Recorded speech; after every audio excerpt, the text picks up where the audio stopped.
making great progress so far. Let's start displaying our menus now. Just like scripts and styles, we need to register our menu first before displaying it. Let's do that now. In the resources section of this lecture, I provide a link to the register nav menu function. Open that link and let's take a look at how to use it. As you can see, there's only two required parameters, which is the location and a short description. The location can be thought of as a special ID. If we scroll down further, you can see WordPress provides an example. In this example, WordPress uses an action hook called after setup theme. This hook is called when WordPress has initialized our theme and is ready for modifications by either plugins or our own theme. Let's go back to our functions file and use this action. So, right under our hooks section, let's call this hook, and the function we want to call is ju_setup_theme. Now, we need to create this function. Let's create a file called setup.php in the includes folder. The reason we aren't creating this file in the front folder is because some of the functions we'll be using here will be applied to both the front end and the back end. Let's include this file. Then let's call creator function. Alright, now we can register a menu. Let's call the register nav menu function and pass in a location and a description. I'm going to call this menu primary and give it a simple description of primary menu. Before I continue, I'm going to wrap my description in a function that doesn't really have a proper name, but it's called by typing 2 underscores. This function is a special function created by WordPress. It allows for text to be translated into various languages. We haven't gone over translations yet, but I'll give you a quick rundown. WordPress comes with various functions for translating strings. The 2 underscore function is just one of the most commonly used ones. When we start talking about translations, I'll show you the various functions available. For now, let's focus on this one function. This function has 2 parameters. The first parameter is the string you would like to translate. The second parameter is the text domain this translation is using. Earlier, we talked about text domains when we created our file header. The text domain is basically the name of your theme folder, in our case, Udemy. So what does the text domain actually do? Well, first of all, your theme won't be the only file that has translations. Users might have various plugins activated with their own translations.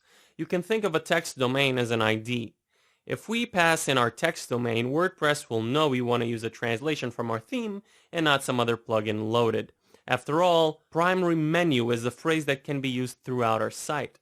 Anyway, we actually haven't created a translation file and we won't be doing it so right now.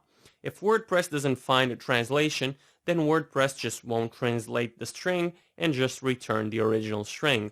You don't have to translate every string, but I highly recommend it so your plugin can be used by the widest audience possible. Alright, that's it for now. If you didn't understand, that's fine. I'll be going more in depth in a future lecture. Now that we've registered our menu, let's display it. In the resources section of this lecture, I've included a link to the function called wp-nav-menu. Let's take a look at it. As you can see, WordPress has thoroughly documented this function. It's very powerful and flexible. We won't be going over every bit here since we don't need to use all the options available for us for our theme. Basically, what this function does is generate a menu for us and outputs it onto wherever we call it. So let's do that. Open up your index template and let's call this function in the nav tags. Specifically, you want to find our original static menu and delete it like so.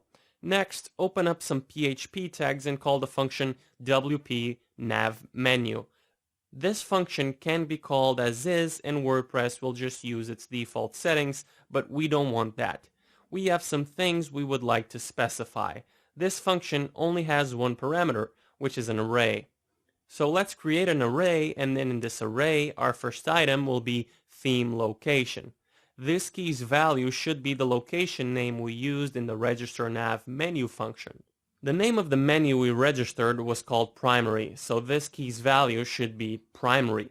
Next, let's define the container. The container is simply a tag that is wrapped around our navigation's HTML. WordPress will generate the HTML for our menu. The HTML generated is simply UL and LI tags, or simply known as an unordered list. The container key simply asks if we want to wrap this unordered list with a div or nav tag. Depending on your needs, you can use either. However, our theme is using Bootstrap and we already have our navigation wrapped in a div tag, so we don't want either. So let's just pass in false. Therefore, WordPress won't wrap our unordered list with a div or nav tag. Lastly, because we're using Bootstrap, we want WordPress to add a few classes to our unordered list. So we have to use the menu_class key. This key's value is list of class names we want to add to our menu. If you have multiple classes, then you just separate them with spaces. In our case, we have two classes called nav and navbar-nav. These classes are specific to Bootstrap. Your navigation menu may differ if you build your theme with a different CSS framework, so don't think this parameter is actually required.